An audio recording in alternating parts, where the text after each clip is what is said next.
tuvimos la posibilidad de firmar un convenio marco con el Colegio de Abogados de La Plata. Agradezco, acá se encuentra presente el presidente del Colegio de Abogados, el doctor Hernán Poli, un amigo personal. Y realmente esta es una de las primeras actividades que vamos a desarrollar de algo que creo que va a ser muy fructífero. Yo como integrante, además del Colegio de Abogados y presidente de la Federación, es un gusto poder desarrollar este tipo de actividades porque sé el desarrollo que tiene el área académica en sus distintas facetas del Colegio de Abogados, la trascendencia, y que la relación entre nuestras dos instituciones puede potencializar mucho más el conocimiento y transmitir valores que son propios de las dos instituciones.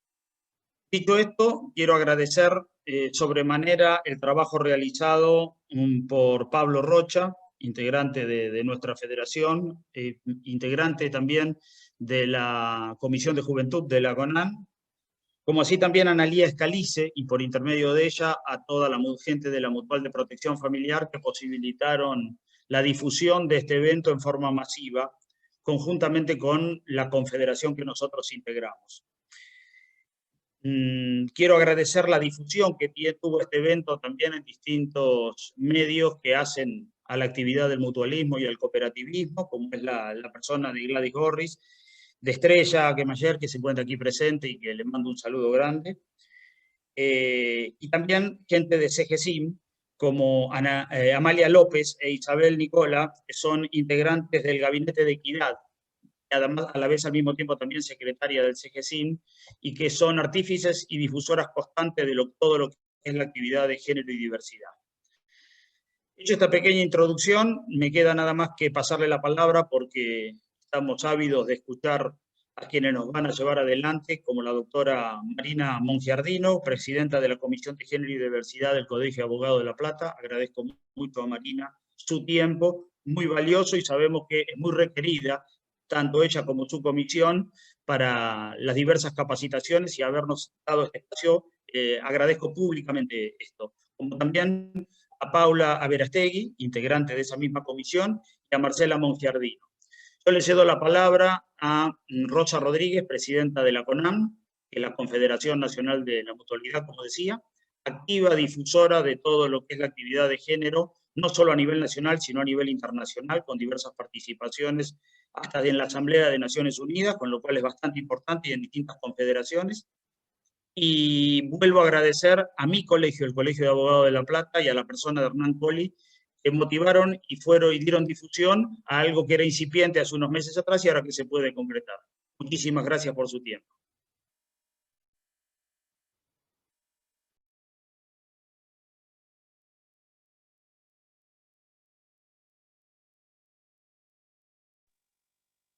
Tenés apagado el micrófono, Rosa, por favor. Muchísimas gracias, Carlos, y sobre todo por avisarme que tenía apagado el micrófono, que no me escuchaban.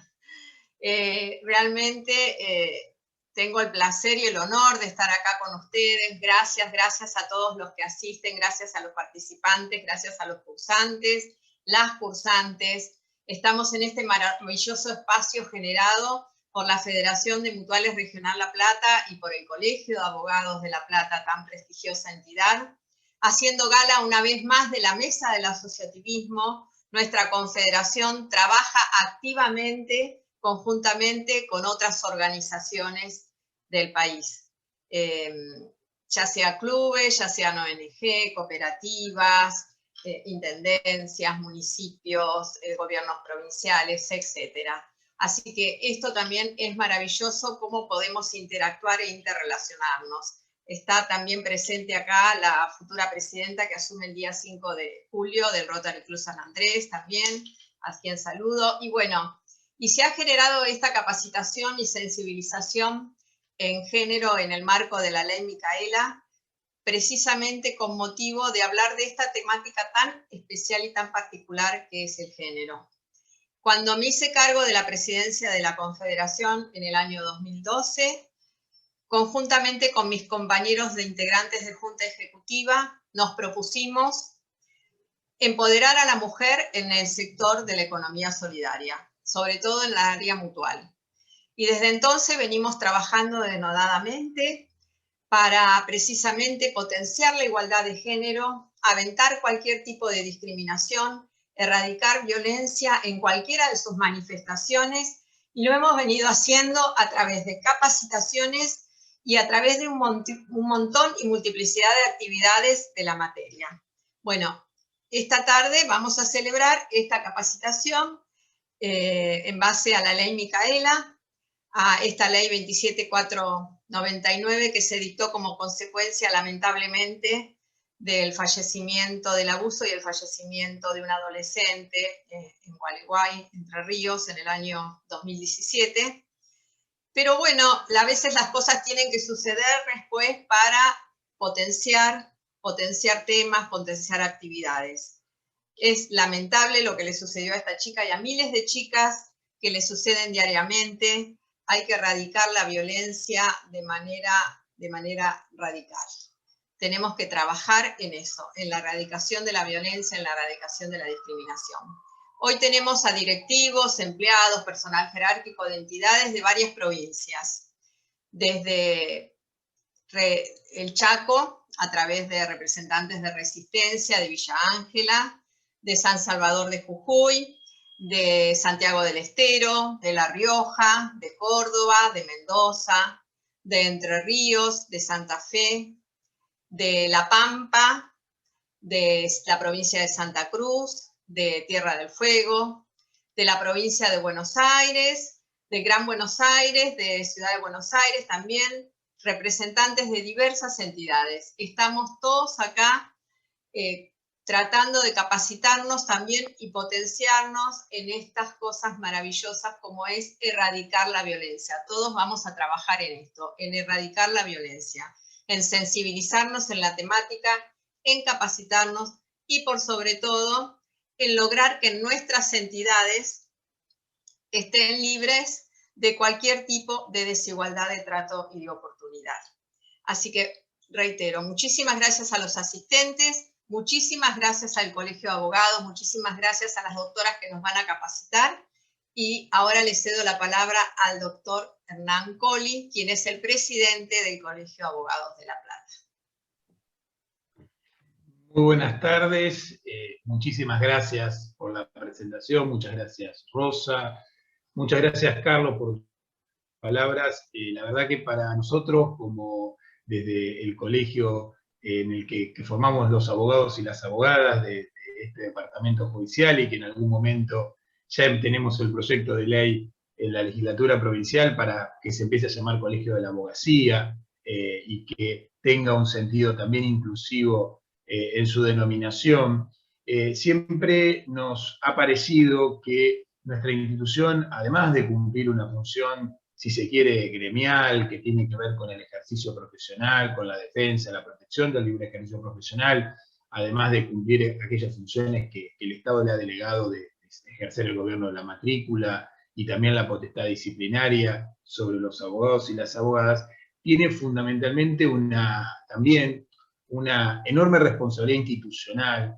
en el plano social, en el plano de la comunidad en la que forma parte, para tratar de llevar los conocimientos y las herramientas que hacen a la construcción del Estado de Derecho.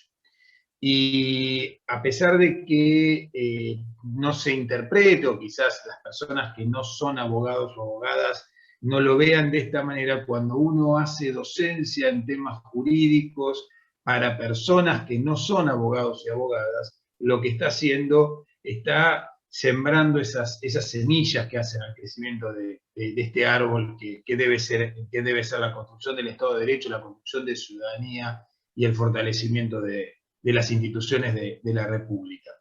Y por esa razón, fundamentalmente, cuando instituciones, como sucedió con la Federación de Mutuales, se acercan al colegio y piden nuestra participación en este tipo de actividades, con gusto lo hacemos, pero además lo hacemos porque tenemos una obligación institucional de hacer una enorme responsabilidad en esto que nos toca. Como también lo hemos hecho, y particularmente desde nuestra Comisión de Género y Diversidad, lo hemos hecho con las escuelas, lo tratamos de hacer en otros ámbitos de nuestra sociedad porque hace a nuestra función. obviamente, cuando se dictó la ley Micaela, y en esto hay que celebrar la reacción que ha tenido la sociedad civil frente a la ley, porque la ley en realidad es una ley que está destinada a los poderes del Estado, básicamente, e invita a las provincias a adherir, pero ni siquiera, bueno, la conformación del Estado federal solamente apuntaba a la estructura central del propio Estado para capacitar funcionarios públicos en esta tarea. Y a pesar de esto ha cundido un buen ejemplo, y en esto quizás sin jactancia, nosotros como Colegio de Abogados de La Plata, a partir de un plan integral que tenemos en materia de género que ha sido propuesta de nuestra comisión y aprobado por el Consejo Directivo, lo hicimos propio, hicimos propios y nos autoimpusimos la obligación de capacitarnos en materia de género como forma de ejercicio de la autoridad que el colegio tiene que desarrollar como integrante, si se quiere, como entidad pública no estatal. Después esto fue replicado por el Colegio de Abogados de la provincia, haciéndolo extensivo a los otros 19 colegios departamentales, y se ha adoptado en otros colegios de abogados y abogadas, y también en otros colegios profesionales del país. Y quizás ustedes, no sé, digamos, no tengo el dato preciso, pero probablemente sean de las primeras federaciones o confederaciones de entidades intermedias que también adoptan esto, que ya no tienen, digamos, ni siquiera son un ente público, digamos, no estatal, pero que lo hacen y nos parece de suma trascendencia. Todos compartimos la idea, o al menos las personas de bien lo hacemos, que debemos erradicar la violencia en cualquiera de sus formas, la violencia contra las mujeres en cualquiera de sus formas, pero para eso hace falta que se den este tipo de capacitaciones y que como ciudadanos y como ciudadanas, aún de muy buena fe, tomemos conciencia de un montón de situaciones en las que muchas veces protagonizamos o participamos y se naturalizan y que tienen un contenido violento por más que socialmente no sean interpretados de esa manera. No estamos hablando de la violencia física, no estamos hablando lamentablemente de los homicidios, de las lesiones graves, que eso obviamente cualquiera entendería que son situaciones de violencia. Estamos hablando del ejercicio de otras violencias económicas, violencias de naturaleza, incluso dentro de las instituciones, que tienen que ver con los denominados techos de cristal, que también son formas de ejercicio de violencia contra las mujeres, y que no siempre tomamos conciencia de que eso existe y se da de esa manera, y que no solamente no debe naturalizarse, sino que tiene que socialmente y dentro del ámbito de cada institución tiene que revertirse. Así que si ese es el propósito primero que convoca esta capacitación, seguramente alcanzará con que se avance con esto. Estoy seguro, conociendo el nivel, la capacitación de las expositoras, que, digamos, su especialización en la temática feminista y particularmente en la temática de género, seguramente esto que yo planteo como un objetivo básico y que me daría por satisfecho que pueda ser la finalidad cumplida de la capacitación, va a ser superado con altísimas creces. Así que, nada, agradecer la invitación, que esto también a su vez sea con la Federación de Mutuales y con la Confederación, el inicio de un trabajo en conjunto en otras temáticas. Creo que también el derecho y la mutualidad tienen vasos comunicantes y cuestiones que se deben abordar. No hay tantos abogados y abogadas especializados en el tema de la mutualidad como rama específica, y quizás haga falta que también hagamos actividades de difusión sobre las problemáticas jurídicas que se vinculan con las mutuales, y que en esto podamos seguir transitando un camino conjunto. Yo los voy a dejar directamente con las expositoras, no sé en qué orden van a exponer, con la doctora Marina Monjardino, que es la presidenta de la Comisión de Género y Diversidad, con Marcela Monjardino, que es secretaria de Asuntos Jurídicos de la Comisión, y con Paula Verastegui, que es secretaria, me olvidé cómo era el nombre, pero era de Políticas Públicas de la Comisión. Una vergüenza que yo me olvidé, porque en definitiva, pero la voy a dejar con ella, pero fundamentalmente, más allá de los cargos, más allá de este tipo de cuestiones que son más bien formales, son colegas absolutamente predispuestas en esta y comprometidas en esta actividad, que no solamente han organizado actividades para la abogacía, sino fundamentalmente para el resto de la sociedad, que han trabajado en capacitaciones en el servicio penitenciario, en los servicios policiales, con otros entes públicos, y que también nos llena siempre de satisfacción que nuestro colegio, y por iniciativa fundamentalmente de ellas, fue el primer colegio que tuvo una comisión de estas características, y que sigue siendo de los pocos que tiene una comisión con este altísimo grado de compromiso con la sociedad. Y en eso mi reconocimiento siempre a la actividad que hacen y que van a seguir haciendo siempre en pos de esta institución, pero fundamentalmente de la ciudadanía y de la comunidad. Así que las dejo con Marina, con Marcela, con Paula, que seguramente tendrán muchísimo para transmitirles, y bueno, y aprovechen, disfruten, participen, porque también la naturaleza de estos encuentros requiere esa ida y vuelta constante para internalizar mucho mejor los conocimientos que se van a traer. Así que muchísimas gracias, y bueno, y no sé quién comienza, si Paula... Yo. Bueno, gracias, Mari. Perdón, antes de que comience, quiero decir que también está presente con nosotros la secretaria del Colegio de Graduados en Cooperativismo y Mutualismo, Amalia López, quien realmente es una trabajadora incansable también en género y diversidad, así que muchas gracias, Amalia, por estar con nosotros. Bueno, Marina, todo tuyo. Bueno, gracias por el pase. Bueno, gracias Carlos Gasquín, gracias Rosa, gracias Hernán por la presentación, gracias Pablo, porque estuviste ahí al pie todos los días organizando un mensajito tras mensajito, así que bueno, siempre está bien agradecer a quienes se ponen al hombro de estas actividades, que bueno, que esperemos que hoy tengan el éxito y digamos el objetivo que, como bien decía Hernán, nosotros nos planteamos a la hora de organizar estas capacitaciones, y además el trabajo que ya vienen haciendo, porque como yo siempre digo, estas actividades no tienen sentido hacerlas aisladas, sino van en conjunto con el trabajo que ustedes, como decía Rosa, ya vienen haciendo dentro de sus instituciones, y la idea es que a través de esto sigan disparando nuevas capacitaciones, nuevos programas, ustedes sigan profundizando estas temáticas dentro de cada uno de los espacios que ocupan en las distintas instituciones que hoy están convocadas para esta capacitación. Así que ese es el desafío, nosotros simplemente venimos acá a compartir con ustedes, porque no es más que eso, compartir con ustedes los lineamientos generales que nos plantea la capacitación de la ley Micaela, tanto a nivel provincial como a nivel nacional. Nosotros hicimos como un recorte de esos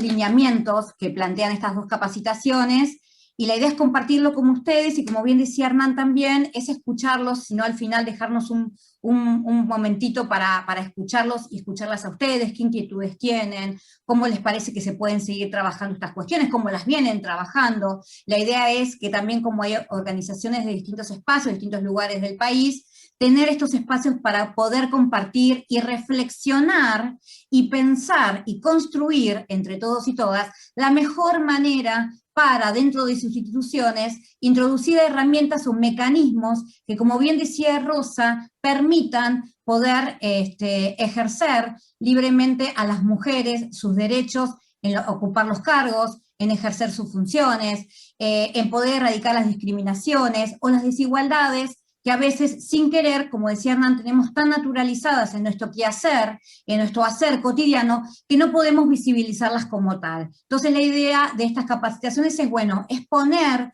en nombre, en palabra, poder visibilizar, poder ver entre todos cuáles son aquellos pequeños obstáculos que dentro de las instituciones, como son todas las instituciones de la sociedad, que tienen algunas prácticas que impiden a veces el desarrollo pleno de las mujeres en las instituciones.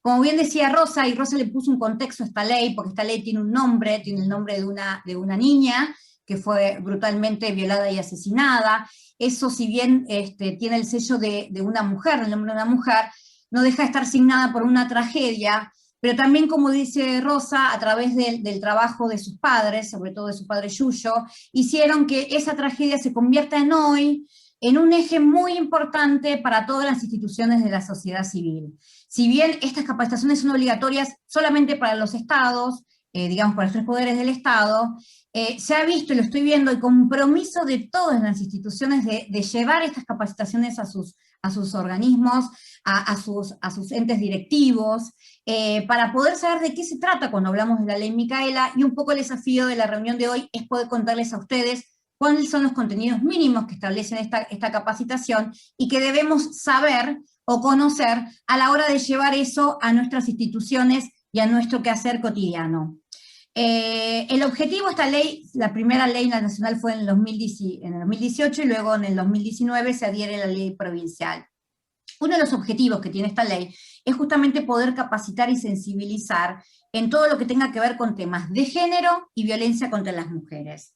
Y lo más importante, creo que el avance significativo que nos trae esta ley, es poder concientizar y poder reconocer, a partir de los conceptos que nosotros les vamos a brindar hoy, cuáles son aquellas prácticas que en el ámbito laboral, que es este que tienen ustedes, impliquen un trato desigual, o impliquen algún acto de discriminación, o impliquen algún acto de violencia de género en todas las manifestaciones y modo en que puede llevarse la violencia de género, que luego también vamos a profundizar sobre eso.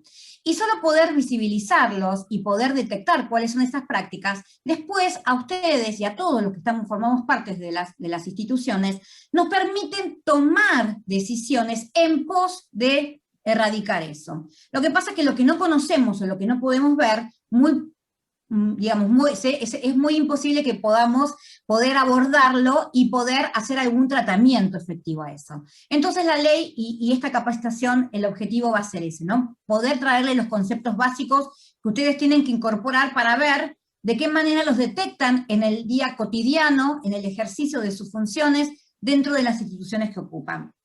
Y sobre todo hacer un trabajo de prevención, porque lo más importante en esto de poder garantizar el pleno ejercicio de los derechos de las mujeres, o poder erradicar aquellas violencias o aquellos actos discriminatorios en el quehacer cotidiano, tienen que ver con la prevención. Si yo los puedo prevenir, por supuesto, haré mucho mejor la tarea. Y eso tiene que ver, obviamente, con aquellos obstáculos que cada uno de ustedes va a poder detectar dentro de sus espacios, que son los que impiden justamente este desarrollo pleno, o que impiden, o que, digamos, naturalizan y reproducen día a día pequeños actos de discriminación o pequeños actos de violencia contra las mujeres. Por eso también celebro que ustedes estén haciendo estas capacitaciones sin ser obligatoria. Eso es lo más importante, eso demuestra el compromiso que ustedes tienen dentro de la institución. Y además, obviamente, los invito a seguir trabajando y profundizando para poder realmente llevar y tomar iniciativas internas dentro de sus espacios que puedan ayudarlos a través de esas pequeñas medidas, o a través de planes. Después, al final de la clase, Paula nos va a decir de qué manera podemos llevar todos estos conceptos a introducirlos como políticas específicas dentro de cada una de las instituciones, porque eso es lo más importante. ¿Cómo hago yo para llevar todo este concepto, todo lo que vamos a hablar ahora, a, digamos, el quehacer o la gestión institucional que llevan a cabo cada uno de ustedes todos los días? Para empezar un poco en lo que son los conceptos básicos que ustedes tienen que saber, muy poco se sabe qué hablamos o a qué nos referimos cuando hablamos de género. Si querés, Paulita, ir poniendo algunas filminas, no hay problema, si vamos viendo, lo van siguiendo de esa manera, capaz le es más didáctico. Por supuesto que el concepto de género es un concepto nuevo, muy poca gente sabe, se habla mucho en la televisión, el género, la violencia de género, pero muy pocos saben a qué nos referimos cuando nos referimos o hablamos específicamente de la palabra o el término género. Muchas personas piensan que la palabra género tiene que ver solo con las mujeres, y es un poco más amplio que eso, o es más amplio que lo que es el propio término de género. Esta es una categoría, es una construcción, es un concepto que nos permite visibilizar y denunciar justamente aquellas desigualdades sociales en las que las mujeres se encuentran en un estado o en una relación de subordinación con respecto a los varones.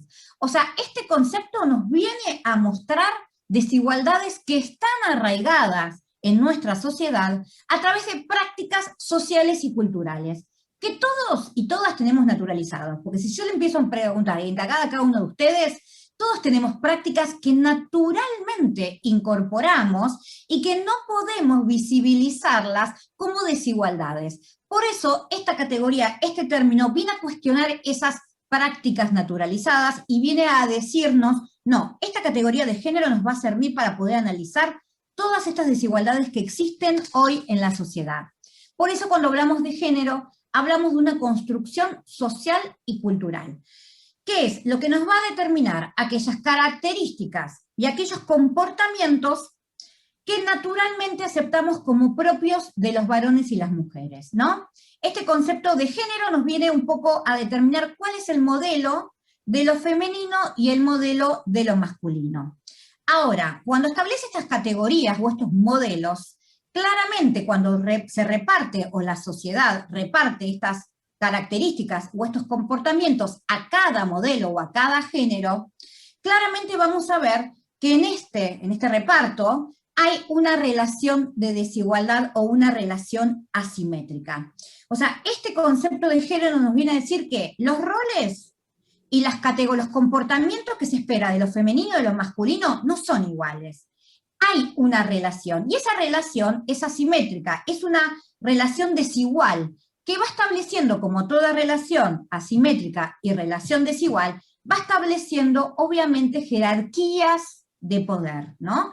Esto de siempre desde la construcción de lo social, valorado más siempre el comportamiento masculino sobre lo femenino, porque claramente los comportamientos y los roles que se nos dieron desde la construcción de la sociedad ha sido muy diferente de lo femenino a lo masculino, siempre valorando o revalorizando lo masculino sobre lo femenino. Y ahora vamos a entrar en eso.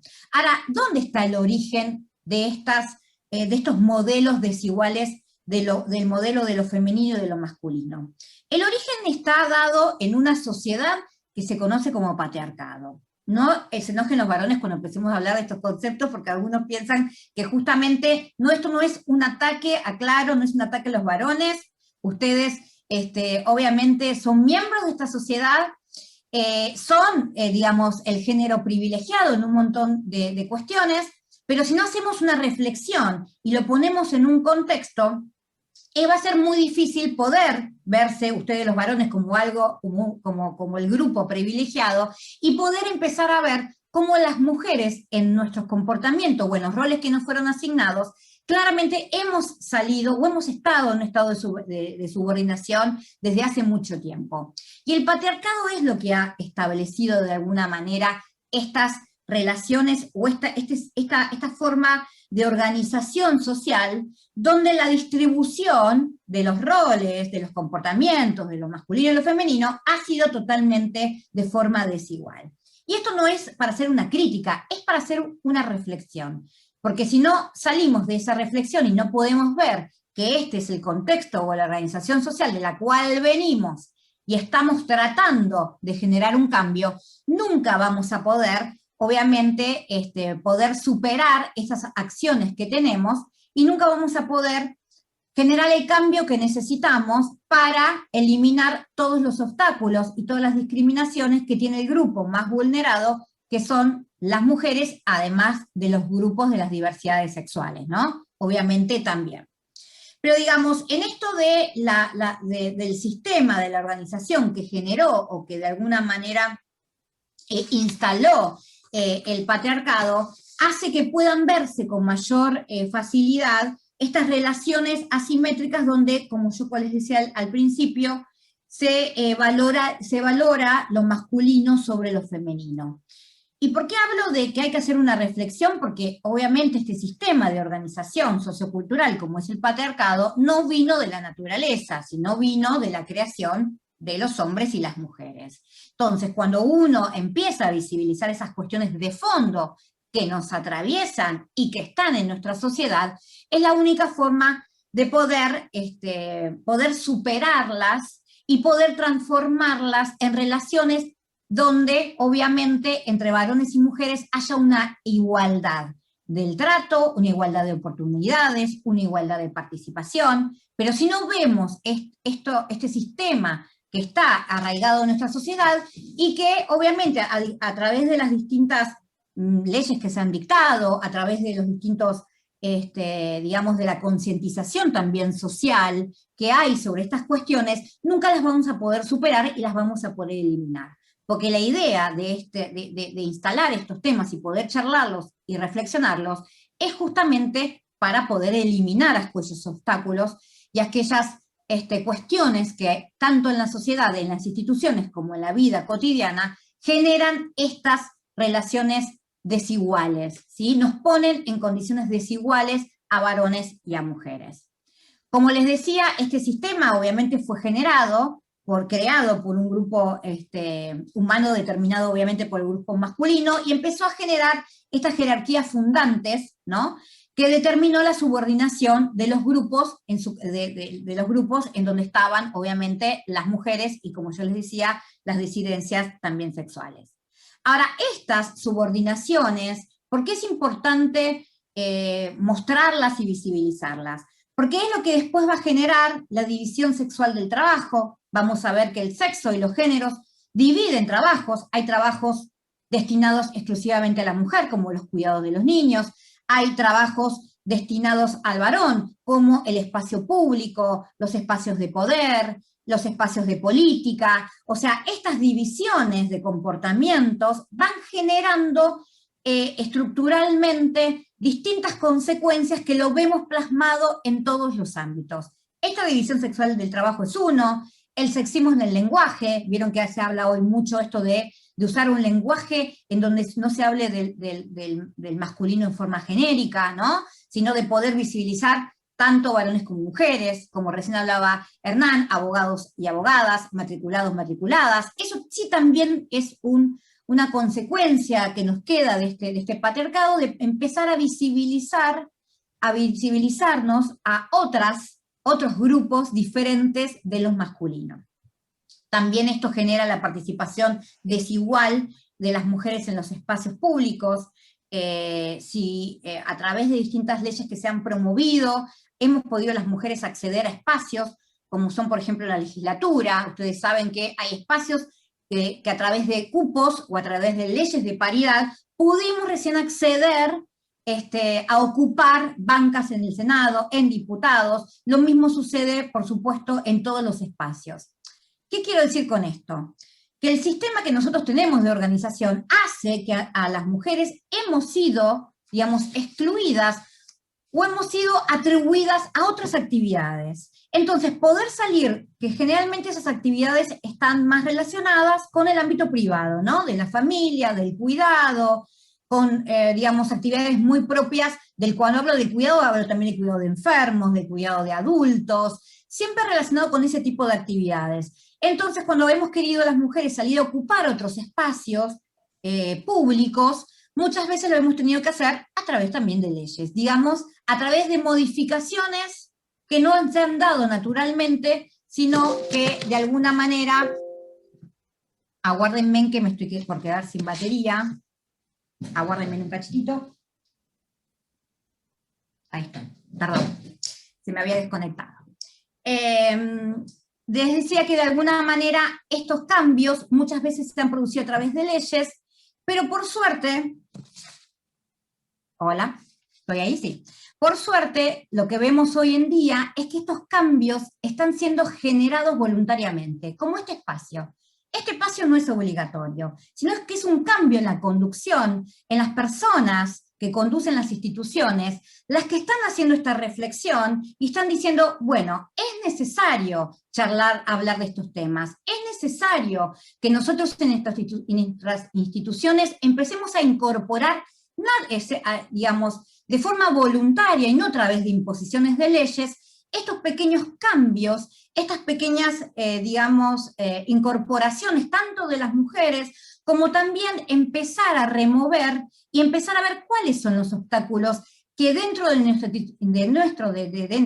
institución impidieron llegar a esas mujeres. ¿Fue algo natural? ¿Fue algo que las mujeres no quisieron? ¿O fue algo que hay espacios en los cuales no se le ha dado participación? ¿O hay espacios en los cuales naturalmente fueron excluidas? Entonces, esto es lo que generan estas capacitaciones, esto es lo que generan estos nuevos temas. Empezar a reflexionar por qué se dan determinados patrones comunes en todas las instituciones. No hablo en las instituciones de ustedes, yo estoy en una institución que debo decirlo, el Colegio de Abogados, en donde no hubo nunca una mujer abogada.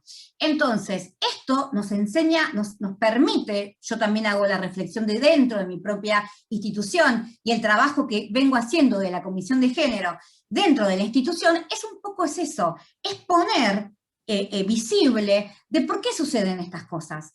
¿Somos las mujeres las que no queremos participar? ¿O somos las que tenemos mayores obstáculos? ¿O por las tareas que tenemos en nuestro hogar hacen que esas tareas impliquen que nosotras mismas nos excluyamos o que el resto nos excluya, ¿no? Entonces hay que empezar a analizar esas cuestiones. ¿Qué hacen que las mujeres no podamos acceder, como sí acceden los varones, a determinados espacios? Siempre y cuando haciendo este análisis, ¿no? de esta organización social que nosotros ya tenemos incorporado en nuestra sociedad. Nosotros ya partimos de una sociedad patriarcal, donde nosotros los roles son diferentes, hombres y mujeres, donde se valoran esos roles de manera diferente. Entonces, desde esa base nosotros tenemos que hacer toda la deconstrucción de esos comportamientos, la deconstrucción de esas discriminaciones, para llegar a espacios totalmente democráticos, totalmente participativos, y donde ninguna mujer se sienta discriminada por su género, ¿sí? No haya violencia de género en definitiva. Y esto, para terminar, así dejo también a mis compañeras, y esto también tiene que ver un poco con esto de los estereotipos y roles, que ya los venimos hablando, ¿no? Estamos todos signados, de alguna manera, por este sistema de construcción social, a cumplir roles diferentes, varones y mujeres. Esto de los dualismos que se dan cuando hablamos de estereotipos de género, en donde lo que se espera del varón en la sociedad es muy diferente a lo que se espera de la mujer. Tenemos obviamente de los varones que se esperan determinadas características como fortaleza, como racionalidad, como activos, como proveedores, como competitivos, y de las mujeres más del espacio público, y de las mujeres tenemos asignados otro tipo de rol, más en el espacio privado, como hablábamos al principio, más asignado a la debilidad, a lo sentimental, a lo hogareño, a lo romántico, a lo suave. Por eso cuando vemos mujeres con actitudes de varones, no le decimos qué carácter fuerte, digamos, ya actúa como un varón, o a lo mismo al revés. Nosotros cuando tenemos actitudes muy masculinas, enseguida, obviamente, nos tratan o con algún sustantivo o adjetivo disvalioso, o nos tratan de masculinos. O sea, es tan marcado en la sociedad los comportamientos que se espera de uno del otro, que cuando se ven, cruzados, se hace una desvalorización, ¿no? Lo mismo que cuando un varón tiene algunas características que se estiman que son de lo femenino, enseguida se pone en juego su sexualidad. Esto está tan marcado y lo tenemos tan naturalizado que no lo podemos ver de esta manera, pero no es más ni menos que eso. O sea, es poder rever por qué yo analizo, por qué hago esos disvalores cuando veo una mujer teniendo actitudes masculinas, por qué hago ese disvalor cuando tengo un varón con actitudes que se esperan de lo femenino. Es porque estamos tan signados por estos estereotipos de género, tan disvaliosos para las mujeres y tan valiosos para los varones, que obviamente representan estos estereotipos lo que la sociedad espera. La sociedad espera de lo femenino determinado comportamiento y espera de lo masculino determinado otro comportamiento. Y estos son mandatos sociales. Por eso nosotros no los cuestionamos. Pensamos que los tenemos naturalizados, que los tenemos que reproducir, que ya son de esta manera, no los controvertimos. Y ahí es cuando el cambio no se produce nunca. Cuando nosotros los incorporamos y los reproducimos naturalmente y no los cuestionamos, es cuando de esta manera no generamos el cambio. Para generar el cambio hay que verlos, hay que cuestionarlos, estos modelos, ¿no? Que son sociales. Y al ser sociales, Los cambios dependen de nosotros, no dependen de la naturaleza. Somos nosotros los que debemos, de alguna manera, generar el cambio de estos géneros, de estos estereotipos que nos vienen muy signados, para poder erradicar todas las discriminaciones que sufrimos las mujeres, porque obviamente en estos roles no se nos valora de la misma manera, y además, porque entiendo que si nosotros visibilizamos en nuestras vidas cotidianas cómo estas prácticas que aprendimos, las reproducimos, todos estos estereotipos, no es posible poder transformarlos. Es como les decía yo, ¿no? ¿Y cómo lo hemos reflejado en la institución? Bueno, a la hora de formar los equipos.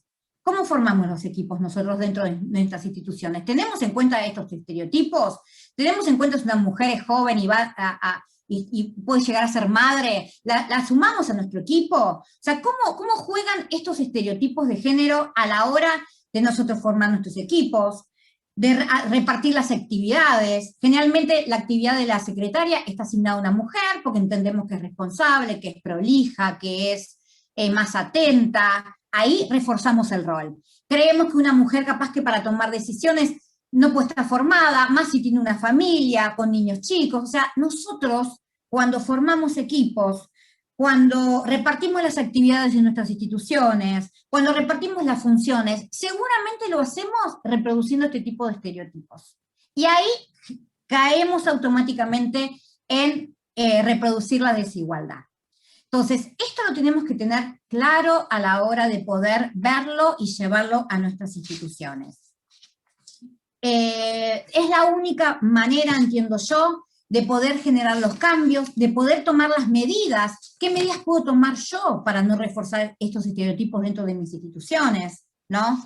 ¿Cómo hago o cómo reparto yo las actividades y las funciones que tengo dentro de la institución? Son todas cuestiones que ustedes deberán replantearse a la hora de la organización interna, a ver si no están reproduciendo y fortaleciendo y haciendo que estas desigualdades queden plasmadas dentro de las instituciones. Y lo que queremos, como dijo Rosa al principio, es eliminar todo tipo de discriminación, todo tipo de violencia contra las mujeres. Entonces tenemos que empezar por acá.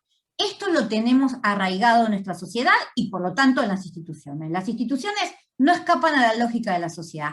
Y la sociedad somos nosotros. No tiremos la pelota para afuera. O sea, el cambio depende de nosotros. Nosotros formamos parte de la sociedad, nosotros formamos parte de este sistema de organización patriarcal, con lo cual depende de nosotros poder transformar estas prácticas y poder incorporarlas a través de herramientas, a través de prácticas cotidianas, a través de planes de acciones concretos, a través de reglamentaciones. Ustedes verán la vía y después seguramente mi compañera al final le va a dejar unos tips de cómo poder llevar esto al cambio institucional.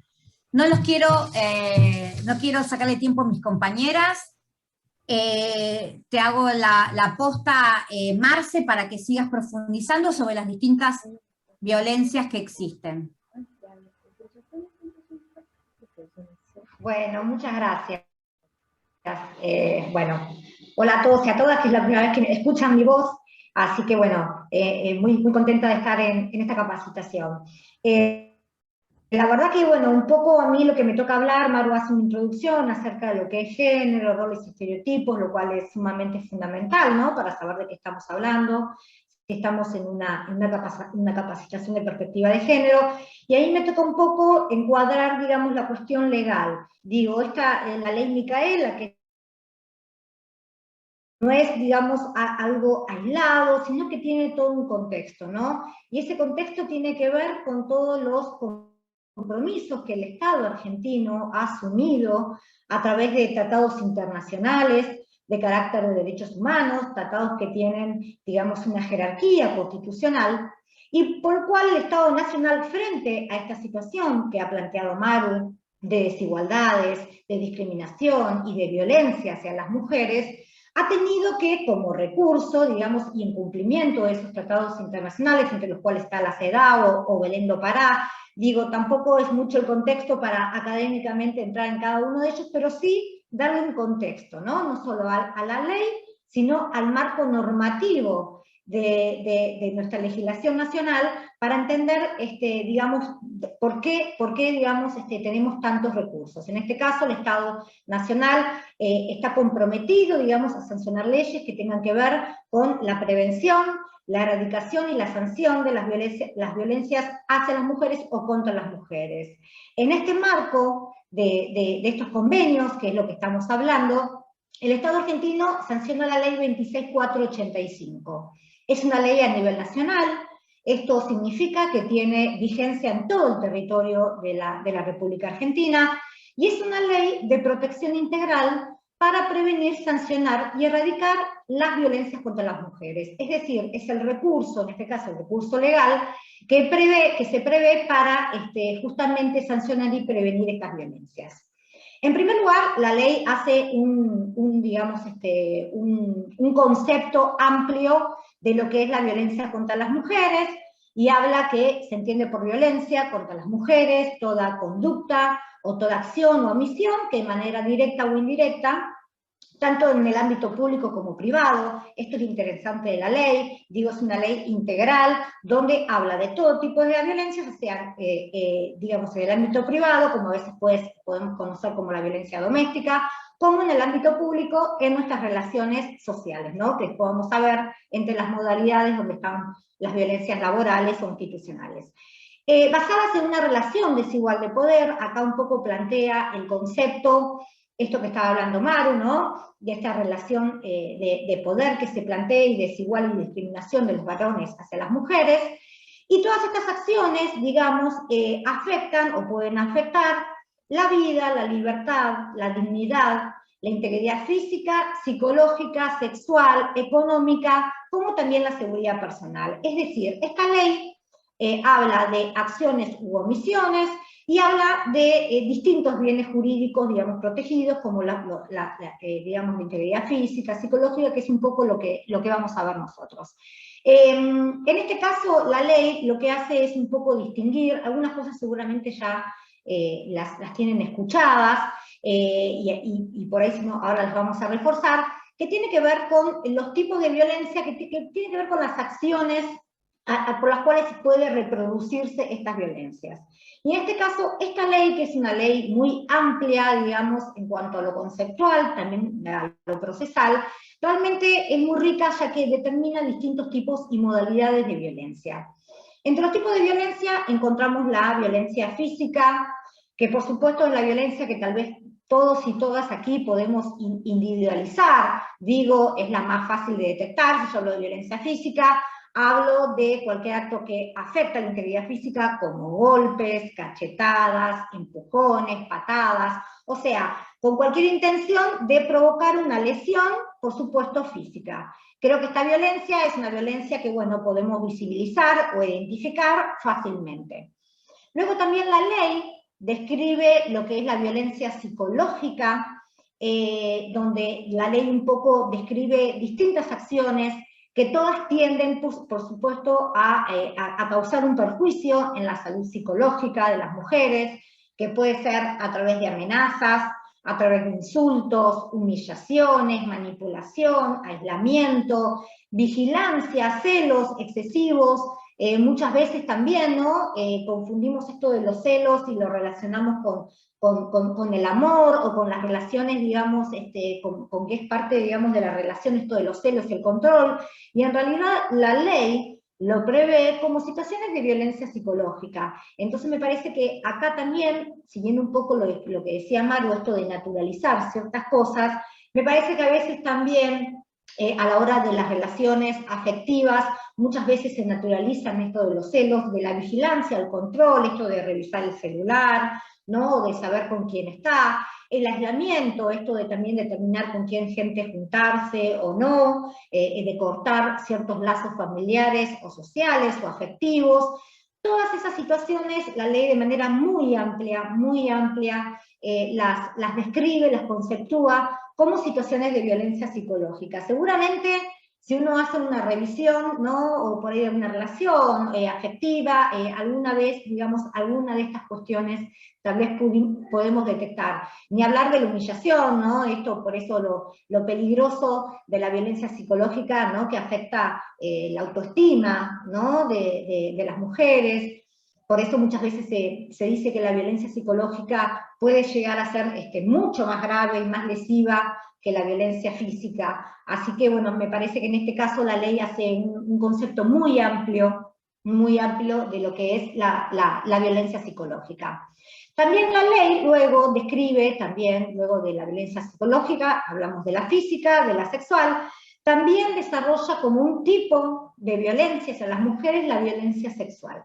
En este caso, la violencia sexual, creo que, bueno, podemos detectarla como, digamos, cualquier acto que impida una decisión libre sobre la vida sexual o reproductiva, en este caso, por ejemplo, tener relaciones sexuales forzosas, manoseos, digamos, cualquier tipo de toqueteo, digamos, sobre el cuerpo, y, bueno, por supuesto su máxima expresión es una violación. Digo, en este caso también cualquier acto que impida decidir sobre la vida sexual, porque a veces por ahí pensamos que la violencia, digamos, nos remitimos únicamente a una situación de una violación, pero a veces también dentro de las parejas, dentro de lo que es una relación afectiva, también el tener una relación bajo una situación de amenaza, por supuesto eso, aunque haya un vínculo, también la ley lo prevé como un caso de violencia sexual. O sea, lo importante aquí es que no sea algo consensuado, no sea una decisión libre. Entonces, cualquier acto que afecte esa libertad y digamos que fuerce a tener una relación sexual, la ley lo prevé como violencia sexual. Otro de los tipos y modalidades que prevé esta ley, que a veces uno no la tiene muy registrada, es el tema de la violencia económica y patrimonial. Los que ejercemos la profesión y sobre todo los que hacemos derecho de familia, esta violencia la vemos a diario, a veces a través de esto no querer alimentos, o a veces del manejo que hace el varón, de la economía, del patrimonio, ¿no? De la mujer, esto de no permitir manejar los propios recursos económicos y patrimoniales, es violencia económica y patrimonial, como también ejercer una manipulación a través del dinero, negar lo necesario para la subsistencia, esto de, ¿no? Te doy 1000 pesos, te doy esto, o sea, de que el dinero sea una parte digamos, sea utilizado para la manipulación, o esto de que te voy a sacar los bienes, de desconocer incluso a veces los bienes que integran, digamos, el acervo patrimonial, o ocultar también, que muchas veces lo vemos, ocultar el patrimonio, ¿no? en una relación. Todo eso la ley lo tipifica como un caso de violencia patrimonial. Ahora justamente iba a seguir con el tema de lo que es la violencia simbólica. Otro de los tipos de violencia que prevé la ley es la violencia simbólica. Esta violencia por ahí tampoco se nombra demasiado, pero en realidad tiene que ver con cualquier tipo de patrón, estereotipo, mensaje, o signos que transmitan o reproduzcan algún tipo de desigualdad, discriminación, naturalizando la subordinación de la mujer o la humillación. Tal vez lo podemos ver a diario con esos chistes, por ahí a veces que nosotros decimos esos chistes machistas que nos mandan o a lavar los platos o acá. Digo, todas esas cuestiones simbólicas, porque realmente reproducen y naturalizan la discriminación y la subordinación de las mujeres, la ley lo tipifica como un caso de violencia simbólica. Es decir, en este caso la ley lo que prevé es distintos tipos de acciones a través de los cuales la ley, la violencia puede ejercer. Y además también prevé distintos bienes jurídicos como es la integridad física, la integridad sexual, la integridad psicológica, protege distintos bienes jurídicos. Luego la ley lo que tipifica, después que tiene que ver con el ámbito. Algo importante para decir de estos distintos tipos de violencia que vivimos, física, psicológica, sexual, es que no significa, normalmente van juntas de la mano, ¿no? Digo, atrás de una violencia física hay una violencia psicológica y puede haber también una violencia patrimonial. Digo, son violencias que normalmente las vemos, digamos, juntas o coordinadas, no es que se dan de manera aislada. Luego, lo que hace la ley, aclaro eso, ¿no? Porque, digo, normalmente cuando uno aborda una situación de violencia ve que todas estas violencias, estos tipos de violencia se encuentran entrelazadas. Luego esta ley, la que les estoy comentando, la ley nacional, en el que se desarrollan, no solo las acciones, como estuvimos viendo, sino los distintos ámbitos en los cuales estas distintas violencias pueden ser ejercidas. Una de las primeras que establece es la violencia doméstica, que es la que se da justamente dentro del ámbito familiar, no necesariamente asociada que tiene que ser dentro de la casa, sino con el ámbito de las relaciones de familia, ¿no? Que es por ahí una de las que se ve, digamos, con mayor frecuencia, esto de la ejercida por parejas, exparejas, por algún familiar, algún conocido, digo, normalmente la doméstica tiene que ver con esto, con el ámbito, o quienes en este caso estarían ejerciendo la violencia. Luego tenemos la violencia laboral, que como su mismo nombre lo indica, es la ejercida dentro de lo que es el ámbito laboral de las mujeres.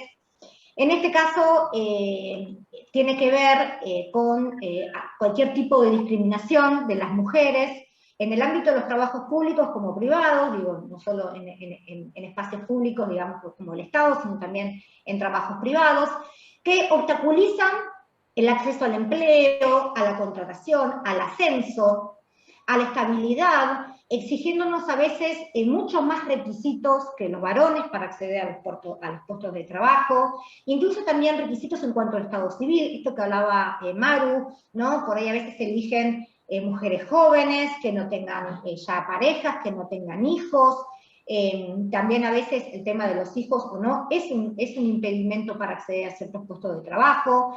Ni hablar también lo que es violencia laboral, es esto de igual remuneración por igual tarea o función. Lo que se ve, y estadísticamente está demostrado, que los varones ganan, digamos, mucho más que las mujeres, y a veces por el mismo espacio, o ocupando, digamos, la misma tarea o función.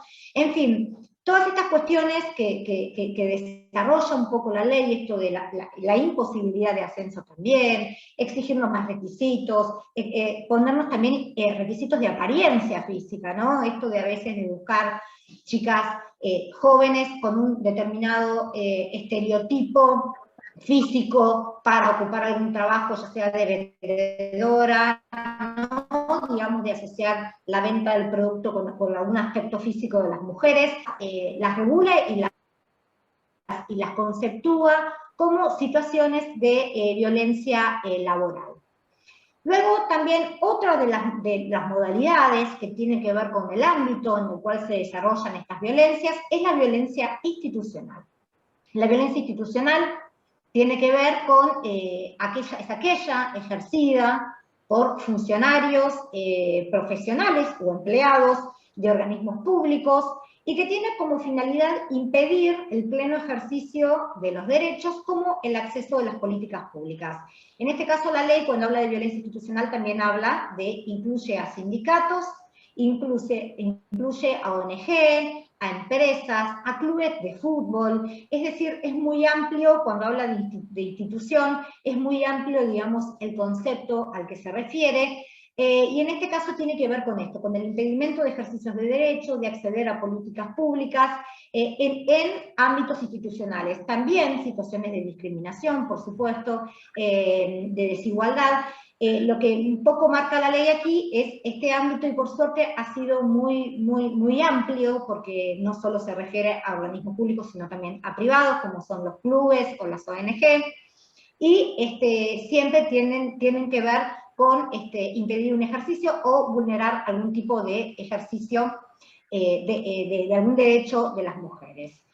Luego también la ley, dentro de lo que es las modalidades, habla un poco de lo que es la violencia contra la libertad reproductiva, definiéndola como aquella que vulnera el derecho de las mujeres a decidir libre y responsablemente sobre el número de embarazos, sobre el intervalo entre los nacimientos, incluso también sobre la metodología digamos, de cuidado. En este caso, muchas mujeres a veces han sido vulneradas en este derecho de decidir libremente sobre estas cuestiones. Entonces la ley ha especificado este tipo de violencia contra la libertad reproductiva, que un poco también viene asociada a la próxima violencia que establece la ley, a la próxima modalidad, que es la violencia obstétrica. Seguramente ustedes, muchos ahora habrán escuchado sobre lo que es el parto, digamos, digamos más naturalizado, más humanizado, el parto humanizado, esto de que la mujer puede intervenir mucho más en su proceso reproductivo, y habla un poco de esto, esta violencia, ¿no? Que es aquella ejercida, por supuesto, por el personal de salud, sobre el cuerpo y los procesos reproductivos de las mujeres. En este caso se trata de expresado a través de un trato deshumanizado por el personal de salud, un abuso en la medicalización y patologización en los procesos, digamos, naturales, esto de, digamos, a veces, digamos, que no interviene la mujer, digamos, en su consentimiento informado, no se le informa qué es lo que se le va a hacer, tal vez se la pasa a una cesárea sin decirle cuál es el problema o sin intentar, digamos, que este proceso sea natural. Y todo este trato deshumanizado que a veces pasa donde las mujeres, digamos, estamos como totalmente ajenas a la situación que está ocurriendo, la ley específicamente la ha estipulado como lo que se llama violencia obstétrica. Y por último, tenemos lo que es la violencia mediática como última modalidad de violencia.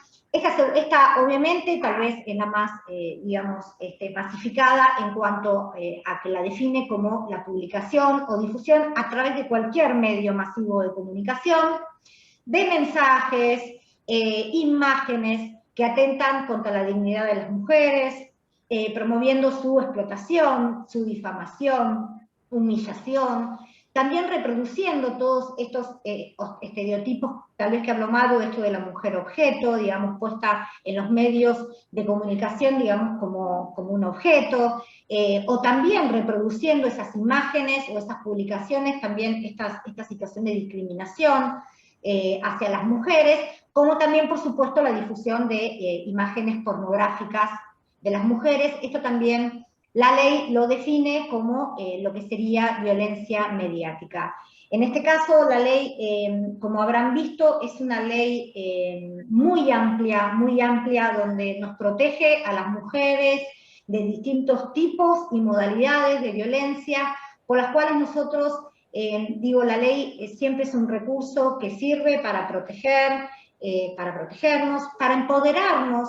Siempre me parece que en estas capacitaciones está bueno saber de qué estamos protegidas las mujeres, cuáles son nuestros derechos, poder identificar, esto es violencia, ¿no? Esto que hablábamos yo recién, violencia por ahí obstétrica o institucional, pero esto es violencia, hay una ley que la rige, hay una ley que me protege, hay una ley que me da un derecho a poder exigir a que se sancione o a que cese esta violencia. Me parece que en las leyes, si bien por ahí a veces, por ahí en estos ámbitos es medio como por ahí pesado hablar específicamente de artículos o de estas cuestiones, siempre es un recurso que debemos saber que existe y que debemos apelar a la ley en los casos en que estemos frente a alguna de las situaciones que la misma prevé como violencia. Así que me parece que siempre es importante saber, sobre todo en una capacitación, donde es en el contexto de una ley, también conocer las leyes que existen también en este contexto de protección de violencias hacia las mujeres, siempre es un recurso que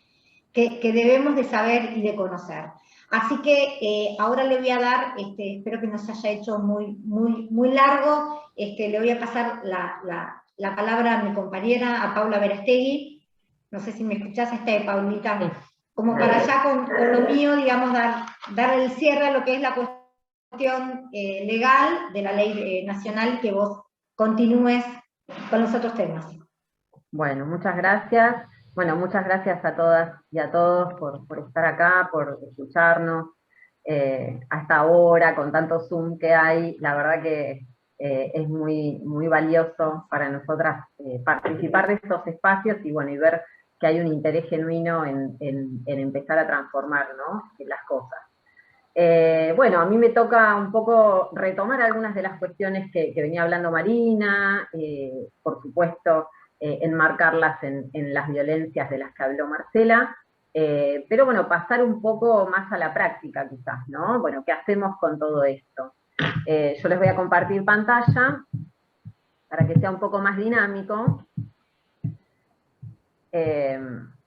Díganme si se ve bien, si estamos bien. A ver, ahí está. La idea es que cualquier cosa después hagamos una serie de preguntas, digo, para después retomar los temas. Bueno, yo les voy a hablar de la perspectiva de género, ¿no?, como una herramienta política. Mucho se habla de la perspectiva de género, ahora se habla de la reforma judicial con perspectiva de género, está todo el tiempo esta cuestión, pero bueno, es importante saber qué implica la perspectiva de género, y como les traigo en este Power, ¿no?, es una forma de observar la realidad. ¿De qué manera? Para poder comprender que, digamos, existen relaciones de poder, teniendo en cuenta las diferencias sexuales, que se asientan sobre esas diferencias sexuales y que se traducen en desigualdades a nivel social, ¿sí? O sea, es una mirada que nos permite, si bien problematizar, como dice teóricamente, nos permite llevar adelante acciones concretas para eliminar las desigualdades. Para poder hacer algo con eso, yo tengo que saber qué es lo que está ocurriendo y por qué ocurre. Entonces, implica reconocer que hay relaciones de poder entre los géneros, que estas relaciones, retomando lo que hablaba Marina al principio, que estas relaciones no son naturales, no derivan de las diferencias biológicas, sino que sobre esa diferencia biológica se han constituido relaciones desiguales de poder, social e históricamente, que han variado a lo largo, digamos, de las sociedades y de los momentos históricos, pero la constante es que siempre se encuentran en desigualdad. Y que estas relaciones de poder atraviesan todo el entramado social y se articulan con otras relaciones sociales como son la clase, la etnia, la edad, la preferencia sexual, la religión. Es decir, que no solo la situación, digamos, de ser mujer, el hecho de ser mujer, condiciona o genera un lugar para nosotras en el mundo, sino que también eso está atravesado por otras identidades que, valga la redundancia, que nos atraviesan, como son la clase social, nuestra etnia. No es lo mismo ser una mujer de 20 años que ser una mujer de 85, o ser una mujer migrante, ¿no? Digamos, hay otros atravesamientos que también juegan en nuestro estar en el mundo. Entonces, esta perspectiva nos va a permitir identificar las desigualdades para poder transformar justamente estas relaciones entre los géneros y remediar los daños, los riesgos y las desventajas que esto genera, formulando distintas estrategias para ello. Y la idea de esto es, bueno, empezar a trabajar conceptualmente como para poder llevar a la práctica algunas de estas propuestas, de estas estrategias, en pos de mejorar no solo nuestros espacios, que pueden ser espacios más chicos o espacios más grandes, más organizados, y que también eso, ¿qué trae aparejada? Una mejora a la sociedad toda, ¿no? Porque no somos islas, sino que estamos inscritos e inscritas en un sistema y en una sociedad. Entonces, de esa manera vamos a contribuir a ser una mejor sociedad. Bueno, perspectiva de género dijimos que era. Hay otro concepto que aparece que es la transversalización de la perspectiva de género, que es, como dice ahí, el proceso de valorar las implicaciones que tiene para uno y para otra cualquier acción que yo lleve adelante, en todas las etapas en las que yo desarrollo una acción. Es decir, yo tengo que ver, cuando yo pienso una medida, tengo que ver cómo va a impactar esa medida en los varones y en las mujeres, porque el impacto no va a ser igual. Vamos a tomar un ejemplo muy tonto, pero digo, que después lo vamos a ver, no es tan tonto igual. Si yo, por ejemplo, en mi organización, que puede ser de 50 personas, de 10, no importa, yo digo, bueno, vamos a tener reuniones de equipo. Esas reuniones de equipo, y en mi organización, la mayoría de las mujeres son madres de niños y niñas chicos y chicas, que muchas de ellas son, digamos, jefas de hogar, que no tienen un compañero o compañera que, digamos, con la que compartir la crianza. Entonces yo, en esa organización, donde las mujeres, digamos, tienen esa particularidad, yo decido que las reuniones de trabajo las vamos a hacer los días miércoles a las 10 de la noche. ¿Qué va a pasar con eso? Lo que va a ocurrir es que la mayoría de esas mujeres realmente no puedan participar de las reuniones de trabajo. ¿Por qué? Porque en una sociedad como la nuestra, lamentablemente, todavía los hogares no se democratizaron, es decir, no hay una distribución equitativa de las tareas de cuidado adentro de los hogares. Entonces, las tareas de cuidado, de crianza de los hijos, generalmente recaen mayoritariamente en las mujeres. Entonces, eso impide el acceso a otros espacios, y entonces si yo decido que la reunión de trabajo va a ser a las 10, ¿qué estoy haciendo? Obstaculizando la participación de esas mujeres madres que tienen esa responsabilidad de cuidado en sus espaldas. Digo, es un ejemplo tonto, pero es para empezar a pensar, ¿no?, cómo pequeñas decisiones tienen un impacto diferencial en mujeres y en varones. A raíz de todo esto que venimos hablando, ¿no?, de los estereotipos de género, de los roles de género que aún permanecen, digo, por más que luchamos y luchamos, todavía permanecen sobre todo hacia el interior de nuestras propias familias. Como yo les comentaba, esta transversalización de la perspectiva de género, este proceso de valorar las distintas implicancias, requiere del impacto, esta metodología de análisis que se llama análisis de impacto de género. Esto es, cómo impacta en varones y en mujeres determinada política, medida, decisión. Digo, puede ser una ley, como puede ser una política pública, como puede ser una decisión tomada al interior de mi espacio laboral. Hay un micrófono prendido, me parece. Estoy escuchando como... Ahí está. Bien. Traigo otro concepto que es muy importante y que hoy algo fue, digamos, fue apareciendo, que es el de brechas de género.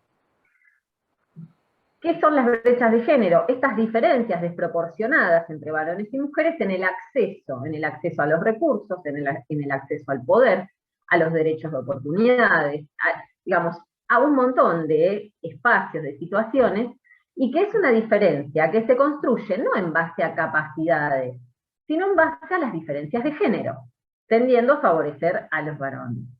O sea, que son el resultado de la discriminación y de esta subordinación de las mujeres de la que hablaba Marina oportunamente, en esta distribución desigual de poder. Entonces, digo, no solo son diferencias, sino que generan consecuencias graves para la materialidad de la vida de las mujeres.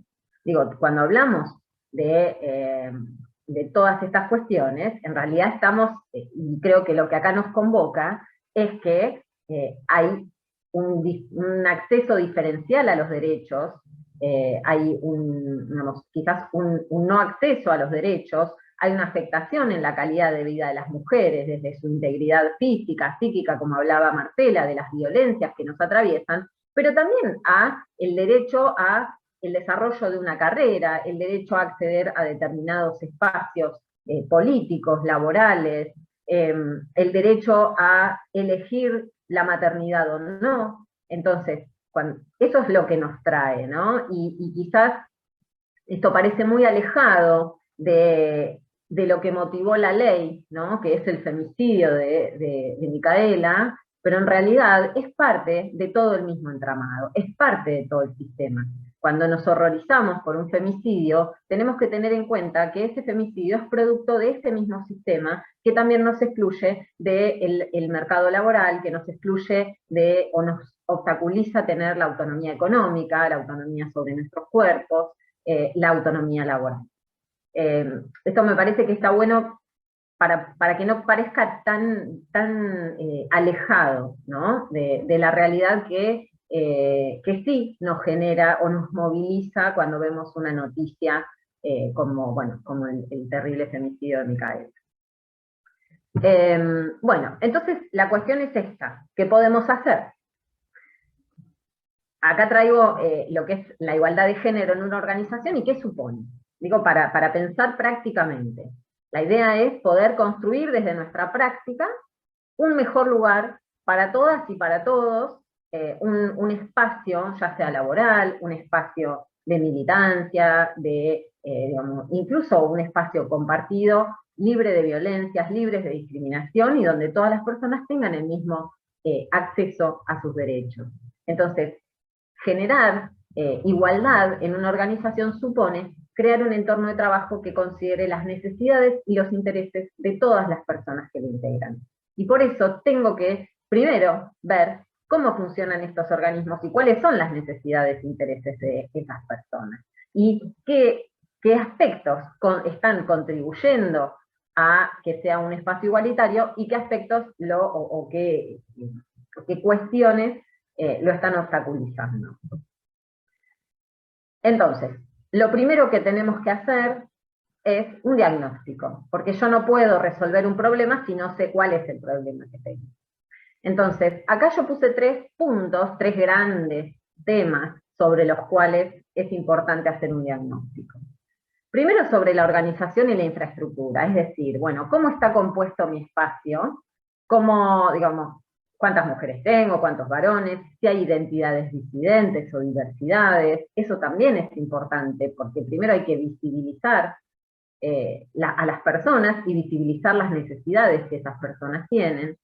¿Cuáles son los roles? ¿Cómo se distribuyen las tareas? Esto algo Marina hablaba hoy al principio. ¿Cómo se distribuyen las tareas? ¿Hay una distribución equitativa de las tareas? Una cosa que muchas veces detectamos es que, no sé, las personas en una oficina tienen el mismo trabajo, la misma carga horaria, el mismo salario, supongamos, porque el principio de igual remuneración por igual tarea para las mujeres no corre, porque generalmente ganamos menos por la misma tarea, pero a veces, aún ganando igual, encontramos que se reproducen estos estereotipos de género al interior de nuestro trabajo de una manera informal. Por ejemplo, somos abogadas y abogados en un espacio y hay una abogada o las abogadas son las que, como decía hoy Marina, toman nota en las reuniones, preparan el café en la mesa, ¿sí? Van a atender el teléfono cuando suena, van a abrir la puerta cuando suena. Eso son pavadas, parece, pero en realidad tienen que ver con esta reproducción de los estereotipos de género, vinculados a los roles de cuidado, vinculados a lo doméstico, y que están muy naturalizados. Yo después quiero escuchar, porque me interesa mucho escuchar las experiencias, digo, no para enojarnos, ni para, digamos, sino para empezar a ser conscientes de qué es lo que reproducimos en nuestra práctica cotidiana. Por supuesto que sin mala intención, está naturalizado, incluso digamos, a veces son desigualdades que no son reglas, digamos, no hay reglas que impliquen la desigualdad, sino que nuestra praxis genera situaciones desiguales. Bueno, eso es fundamental. Además, cómo está compuesto nuestro equipo de trabajo, esto que les decía, si hay mujeres que están maternando, si son jefas de hogar, si hay personas con discapacidad. Hay un montón de cuestiones que tenemos que digamos, evaluar para pensar, bueno, cómo mejoro el espacio de trabajo o el espacio institucional. Otra de las grandes cuestiones es la participación de las mujeres y diversidades en la toma de decisiones y en los espacios de poder. Y acá aparece el famoso techo de cristal. El techo de cristal digamos, son los obstáculos, es una barrera invisible con la que nos enfrentamos las mujeres para poder acceder a estos puestos de decisión. Que por supuesto no son, por eso es de cristal, no son normas que nos impiden, ¿sí? La ley dice que somos iguales. Sin embargo, en la práctica vemos que las mujeres no acceden a esos lugares. Y no es que no acceden por falta de capacidad, digo, porque cuando empezamos a hablar de que no accedemos a los lugares de decisión, siempre vienen como los discursos, no, porque acá hay todos la misma oportunidad. No, porque hay muchas cuestiones que hacen que las mujeres no accedan, y que no tienen que ver justamente con una ley que así lo establezca, sino con prácticas, con estereotipos de género, con roles.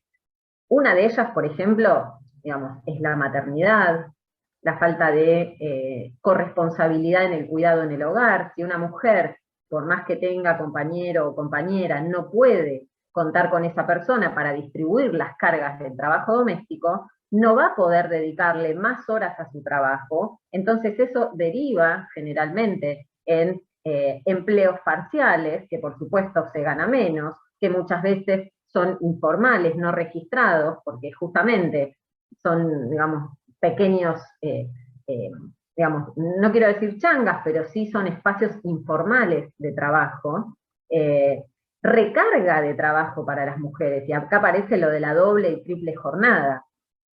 Las mujeres, aún estando en el mercado formal, si no hay una distribución equitativa de las tareas de cuidado al interior de sus hogares, tienen una doble carga, porque cumplen sus horas de trabajo, y además van y hacen todas las tareas domésticas. Y muchas veces esas mujeres, además, van y ayudan en un comedor, o militan, digamos, en algún espacio barrial, y ahí tenemos una triple jornada.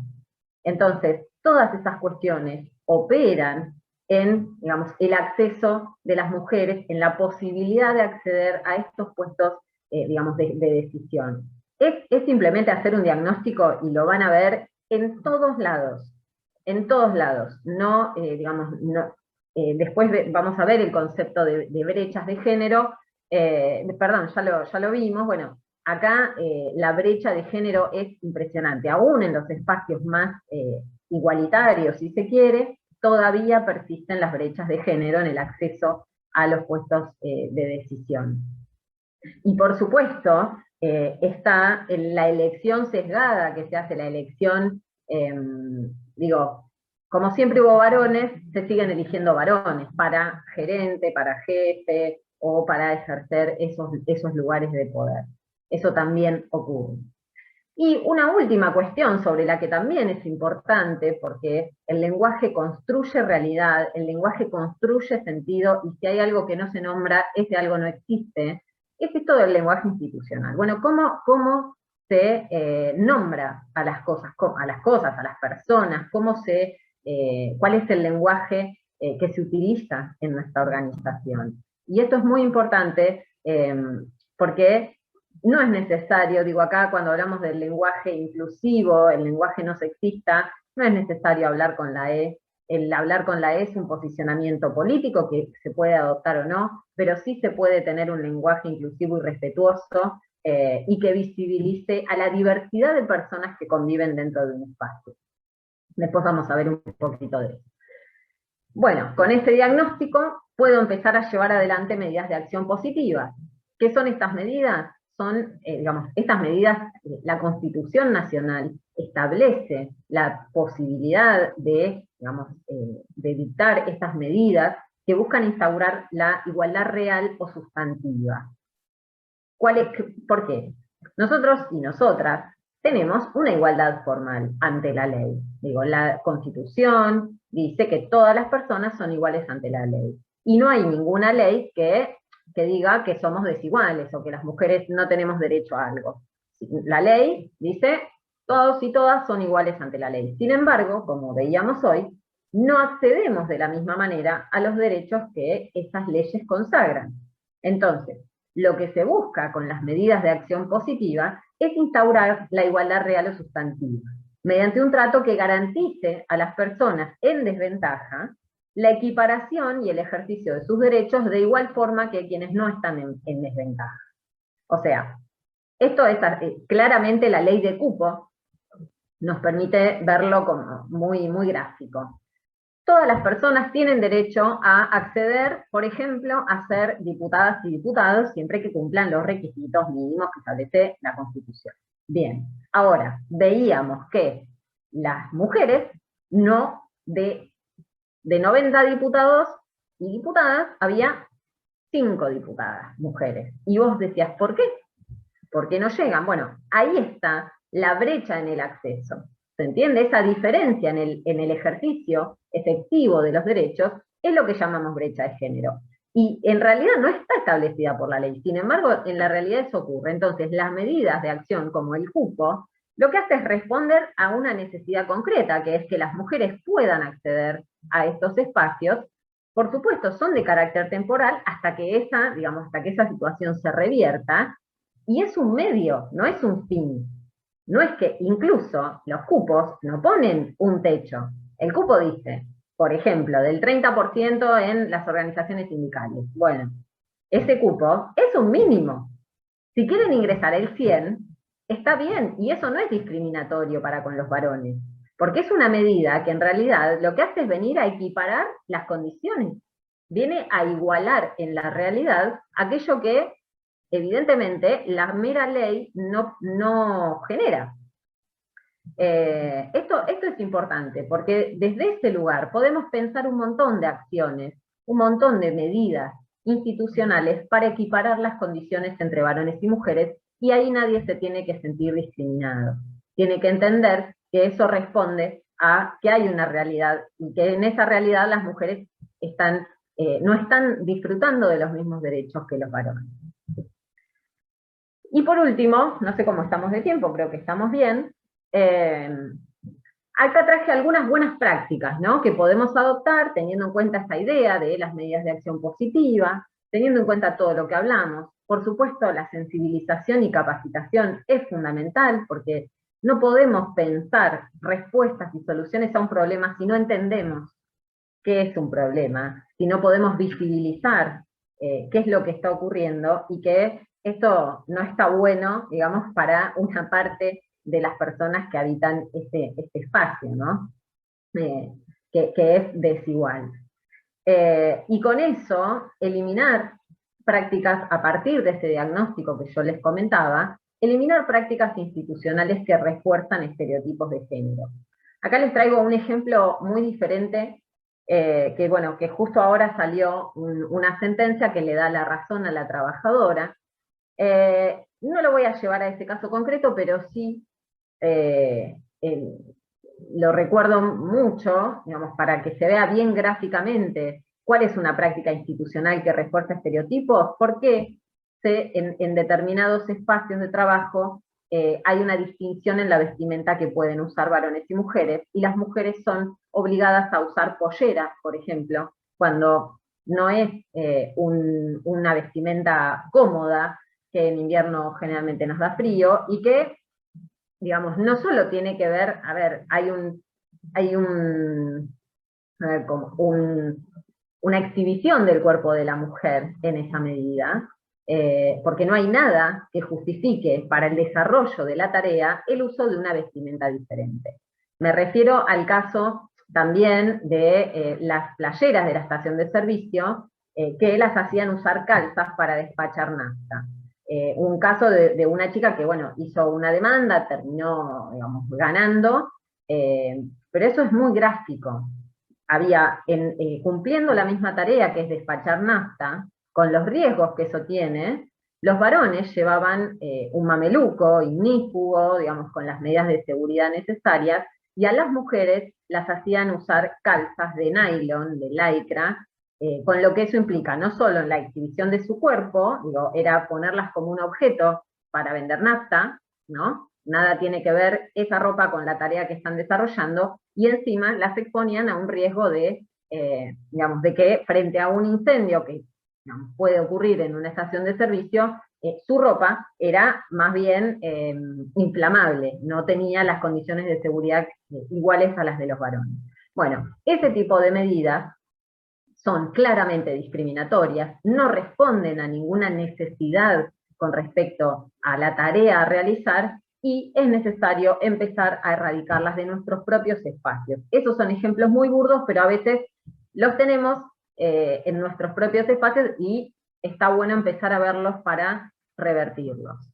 Bueno, acá yo les traje planes de igualdad, reglamentaciones internas, y en esto que les comentaba de las medidas de acción positiva, pensar en base a la realidad de nuestra organización, bueno, qué es lo que podemos hacer para mejorar la situación de las mujeres y su acceso a los derechos en igualdad de condiciones que los varones.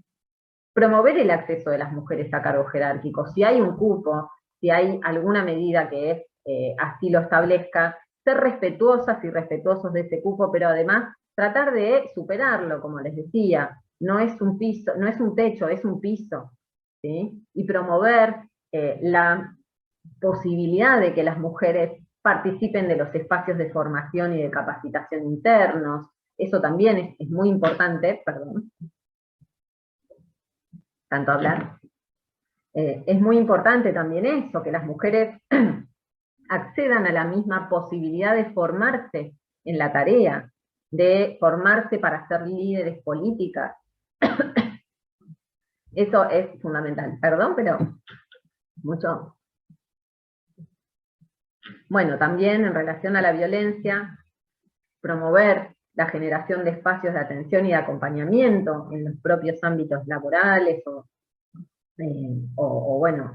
de la organización, también es fundamental, pero que no recaigan en otras compañeras y las terminan recargando de tareas, ¿no? Si esas compañeras cumplen esa función, que esa función sea remunerada, sea hecha en su horario de trabajo, porque siempre ahí aparecería esta tercera jornada, ¿no? Esta tercera carga que no solo cumplen su trabajo, cumplen su tarea doméstica y encima también se ocupan de los espacios de atención en violencia en las organizaciones. Eso tenemos que intentar, siempre es importante que haya un espacio, pero que sea, perdonen, pero la garganta me está matando, que sea profesional, remunerado, con respaldo suficiente para que eso no termine violentando a quienes ocupan estas tareas que encima están loables. Promover las licencias por maternidad, la ampliación de las licencias por maternidad, la ampliación de las licencias por paternidad es clave para empezar a distribuir equitativamente las tareas de cuidado. Digo, esto tiene un doble beneficio, porque esto permite que los varones puedan vincularse de una manera, digamos, más amorosa, con más tiempo, con sus hijos e hijas, que también ese es su derecho, y también permite que las mujeres puedan reincorporarse al mercado de trabajo, que puedan disponer de tiempo de ocio, ¿no? Mínimo, después de lo que implica un parto, que puedan disponer de ese tiempo, sea para trabajar, o sea para, digamos, desconectarse un poco de la maternidad y volver a ser personas, ¿no? Que es un montón. Y las licencias por violencia de género también, porque históricamente las mujeres que sufren violencia, que sufrían violencia en sus ámbitos o sea, que sufrían violencia en sus ámbitos domésticos o laborales, terminaban pidiendo licencias psiquiátricas o perdiendo sus lugares de trabajo por las ausencias.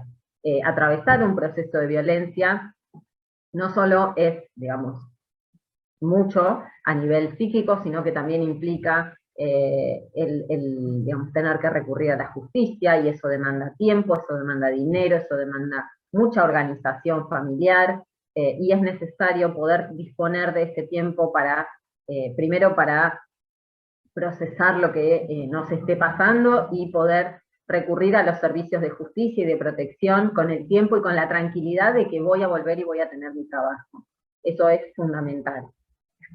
También promover espacios de cuidado de niños y niñas para aquellas mujeres y también para aquellos varones que tienen hijos e hijas chiquitos, lactarios para que las mujeres que están amamantando no lo tengan que hacer en condiciones denigrantes en cualquier lado y que puedan tener un espacio de intimidad, de privacidad, para poder dar la teta, y que eso no signifique ni andar corriendo de un lado a otro, ¿no?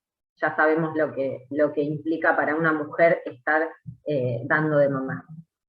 Y por último, y esto son buenas prácticas, pero hay muchas más, poder pensar una comunicación incluyente y no sexista dentro de nuestra propia organización, desde las notas internas hasta lo que se publica en redes sociales, cómo nos dirigimos a las personas. Digo, es importante, hay una regla que se llama la regla de la inversión, y es que dice, si vos, por ejemplo, si uno invierte, por ejemplo, todos los trabajadores, habiendo mujeres, bueno, la regla de la inversión nos dice, a ver, fijémonos si lo que estamos diciendo es incluyente.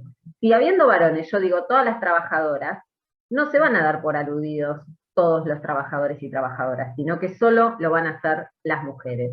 Entonces, ese enunciado es, digamos, sexista en su enunciación, valga la redundancia. Entonces, empezar a dirigirnos de manera adecuada, visibilizando y mencionando a todas las identidades, bueno, por supuesto no reproducir estereotipos en la comunicación, en las imágenes. Eso está bueno porque también siempre se lo toma como algo residual, y en realidad es muy importante porque, como decía hoy, la comunicación y las palabras construyen sentidos, y esos sentidos construyen realidad.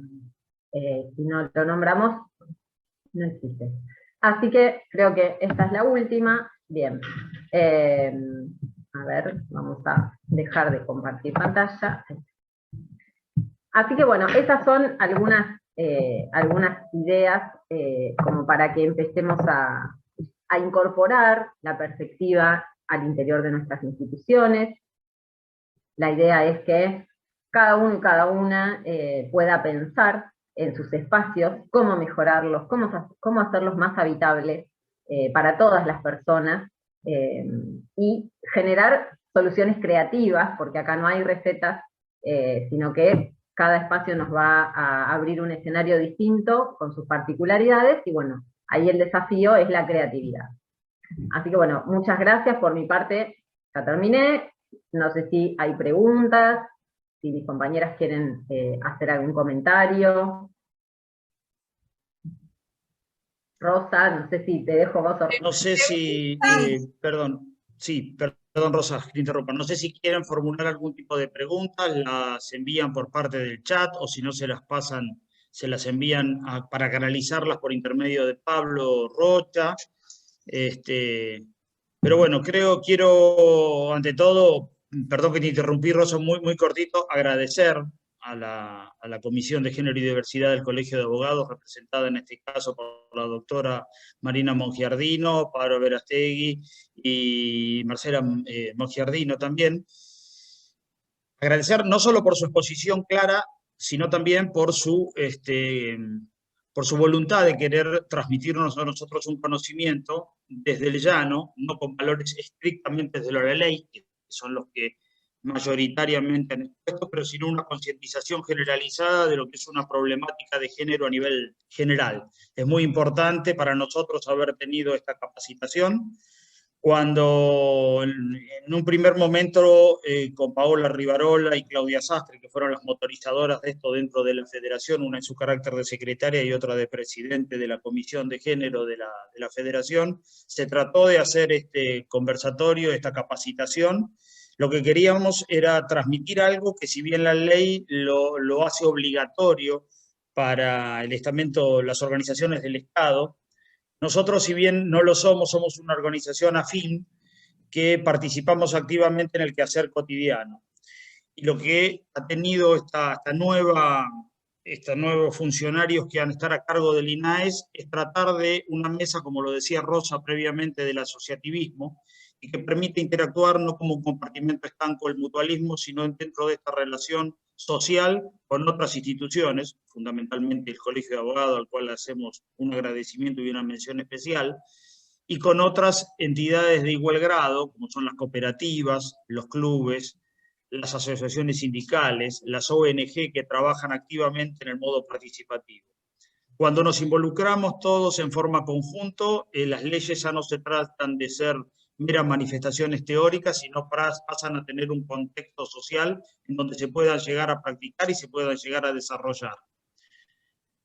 Dentro del mutualismo, específicamente dentro de las organizaciones sociales de tercer grado, como son las confederaciones, nosotros tenemos uno de los máximos honores que, con anterioridad al dictado de la ley que da las normas de procedimiento y el actuar que tienen que tener, hemos tenido la posibilidad de tener la presidencia en manos de la doctora Rosa Rodríguez, que también nos representa no solo a nivel nacional, sino internacional. Eso es un valor agregado que tenemos y lo enarbolamos siempre que podemos. Existen otras integrantes dentro del mutualismo con la misma capacitación, con el mismo fervor, que defienden continuamente nuestra tarea y nuestra vocación de cooperativistas y mutualistas. Yo quiero hacer esta mención nada más, quiero dejar el paso a las preguntas, quiero dejar a Rosa para que termine y sea ella la que concluya con esto, no sin antes manifestarle que a todos los partícipes que van a recibir directamente en su correo electrónico el certificado de haber participado en esta jornada de capacitación tan importante, y creo que va a ser motorizadora, porque fue una charla tan rica y tan constructiva, como que otras entidades que están acá, que representan el quehacer diario, como lo he dicho anteriormente, que hay miembros de distintas entidades como el CGSI, Protección Familiar, un sinnúmero de entidades de primer grado, otras federaciones de otras regiones, puedan receptar y puedan transmitir, y nosotros vamos a hacer el vínculo necesario con la Comisión de Género y Diversidad del Colegio de Abogados para ver si esto se puede llegar a repetir en otros lugares. La charla ha sido muy constructiva y quiero agradecer a todos los presentes. En un momento llegamos a tener más de 65 partícipes. El tiempo a veces hace que otras realidades hacen que eso se haya disminuido, pero nunca hemos bajado de 45 partícipes en esta jornada, que es muy importante y que es un número muy alto para la cantidad de Zoom y reuniones que tenemos de estas características que llevar adelante. Muchísimas gracias por su tiempo. Muchísimas gracias a todos los partícipes y le paso la posta a Rosa, que va a saber cómo concluir antes si no queda ningún tipo de pregunta o si las quieren realizar, como le dije, canalizándolas por intermedio de Pablo, como ustedes quisieran. Gracias por tu tiempo. Bueno, muchísimas gracias, Carlos. Siempre sos muy gentil con tus conceptos. También leí el chat, muy gentiles todos. Quiero también contarles que hay representantes de la provincia de Tucumán, porque a mí me encanta mencionar de qué provincias nos están acompañando, de qué lugar, de qué región, porque es importante estar, hacerse conocer y después interrelacionarnos. Estas capacitaciones también son para conocernos entre todos. Y bueno, y lo que quiero mencionar especialmente es que en esta época terrible de pandemia, también tenemos la pandemia oculta de la que habla Naciones Unidas, que es la violencia de género, que se habla mucho, pero se desconoce también bastante. Durante el año 2020, en nuestro país ha habido 320 muertes violentas, de las cuales 270 han sido femicidios. Así que miren qué porcentaje alto representa la violencia de género. Durante el presente año del 2021, desde enero hasta el día de la fecha, 94 femicidios hemos tenido. Así que bueno, debemos trabajar en conjunto, debemos trabajar todas las organizaciones para que estas estadísticas bajen, para que se conozca más esta temática. Nuestras capacitadoras han sido brillantes, así que felicitaciones al equipo de capacitadoras, felicitaciones a la Comisión de Género y Diversidad del Colegio de Abogados. Marina nos habló del concepto de género, del suelo pegajoso, de los estereotipos tan marcados que hay en género. Después también nos habló Marcela del marco normativo. Fuiste muy ilustrativa y de manera sencilla y simple, porque cuando uno genera capacitaciones dice, no entenderán los asistentes que tal vez no estén en la temática, porque eso es lo que hay que lograr, que el que no esté en la temática se sensibilice e internalice los conceptos. Y realmente brillante, brillante, Marcela. Y Paula habló del análisis del impacto de género, de la transversalidad, del famoso techo de cristal, que mucho se escucha también, pero poco se sabe, o poco se ve del techo de cristal. Para los que no sufren violencia, sobre todo para el sexo opuesto a nosotras, que no sufren, que naturalmente acceden a cosas, acceden a cargos, acceden a espacios, muchas veces no se conoce o no se tiene conciencia, pero para nuestro género es de gran impacto. Como bien lo puntualizó Carlos, como lo puntualizaron en el chat, desde la Confederación nos comprometimos con la temática de género desde el año 2012, desde mucho antes del dictado de esta ley, desde mucho antes que en el sector se hablara del empoderamiento de género. Fuimos pioneros en esta temática. Estrella, nuestra periodista, que nos ha acompañado desde nuestros primeros pasos en la Mutual de Pasteleros, en la Escuela de Pastelería. ¿Te acordás, Silvia Villaverde, que al día de hoy es secretaria general en La Pampa? Tiene el cargo máximo de su sindicato en la provincia de La Pampa. Muchísimas caras conocidas que veo de compañeras, de presidentas de federaciones, de presidentas de mutuales, de directivas de mutuales. Y esto lo lograron a través del trabajo también de la Comisión de Género y Diversidad de CONAN. Agradezco muchísimo, muchísimo el acompañamiento de todas las integrantes de esta comisión, que desde el llano fuimos batallando, creciendo, pero batallando con sanas herramientas, con buenas herramientas, con compromiso, con comprometer a nuestros compañeros para que nos siguieran, porque todo esto pudimos hacerlo también con la compañía y el trabajo de nuestros compañeros varones, que nos respetan como personas, por sobre todo.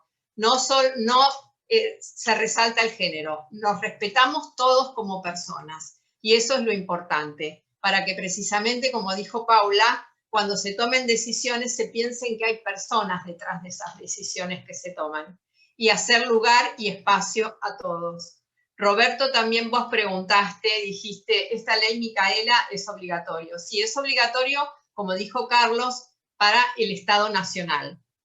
Y los estados provinciales, el Estado Nacional en cualquiera de sus tres poderes, ejecutivo, legislativo y judicial. Todos los funcionarios, personal jerárquico y empleados en general tienen la obligación de hacer una capacitación conforme a la ley Micaela, capacitación en género. Nuestras organizaciones no, pero como bien lo puntualizó Carlos y como lo puntualizaron nuestras capacitadoras y el presidente del Colegio de Abogados también lo celebró, tuvimos la intención, el interés, y nuestro interés es permanente en realizar capacitaciones en género, en que la mujer se empodere y que se empodere en nuestro sector. Así que bueno, gracias a todos los participantes, gracias a todos los que colaboraron, Pablo, Comisión de Género, Diego, Emanuel, nuestros asistentes, todas las integrantes de la Comisión de Género, especialmente al Consejo Directivo de la Federación de Mutuales Regional La Plata, y también especialmente al Colegio de Abogados de La Plata. Realmente brillante esta capacitación, las felicito. Las felicito, doctoras, porque brillante la capacitación. Así que bueno, gracias a todos. Para todos y todas que se tomaron nosotros el tiempo, pero ustedes acompañaron todos ahí al pie del cañón, así que también mis felicitaciones a todos los que están comprometidos con esta temática y se quedaron a escuchar toda la charla. Gracias, gracias, y sobre todo gracias que varones y mujeres elegimos presentes. Gracias. Y saludos para sus familias. Gracias, a disposición la Comisión de Género para lo que necesiten. Gracias. Gracias, Carlos. Gracias. Gracias. Hasta el próximo encuentro.